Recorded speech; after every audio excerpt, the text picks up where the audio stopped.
ہر قسم کے روحانی جسمانی مسائل اور وظائف کے لیے پیر اقبال قریشی چینل کو سبسکرائب کریں۔ پیر اقبال قریشی۔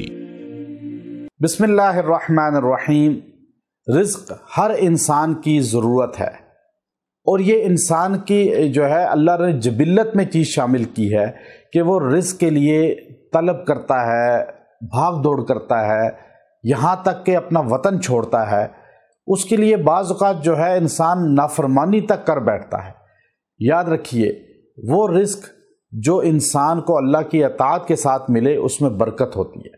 آپ صلی اللہ علیہ وسلم کو امت کا پتہ تھا کہ امت کی ضرورت ہے رزق، اور ہر انسان رزق کے لیے جستجو کرتا ہے اور کرے گا، اور جس طرح قیامت قریب آ رہی ہے رزق کے لیے انسان اور زیادہ پریشان ہوتے نظر آ رہے ہیں۔ آپ صلی اللہ علیہ وسلم نے اپنی امت پر احسان عظیم کیا کہ اپنی امت کو ایک عمل مجرب بتایا، رزق کے لیے وظیفہ دیا، اتنا خاص وظیفہ قرآنی دیا کہ آپ صلی اللہ علیہ وسلم نے فرمایا کہ میرا جو امتی روزانہ رات شروع ہوتے ہی یعنی مغرب کے بعد، جو مغرب کی نماز ادا کرنے کے بعد فوراً سورہ واقعہ پڑھ لے گا، سورہ واقعہ پڑھ لے گا، اس کے گھر سے کبھی رزق ختم نہیں ہوگا، اس کے گھر میں فاقہ نہیں آئے گا، غربت نہیں آئے گی۔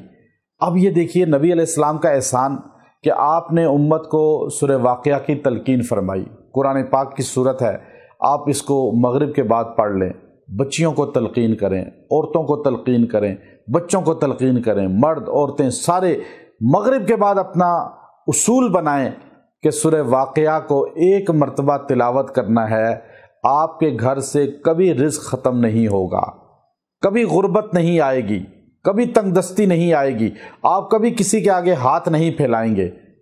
کیوں کہ نبی صلی اللہ علیہ وسلم کا فرمان ہے، حضور علیہ الصلوۃ والسلام نے خود فرمایا کہ سورہ واقعہ گھر سے رزق زیادہ ہونے کا ذریعہ ہے، گھر میں برکت لانے کا ذریعہ ہے۔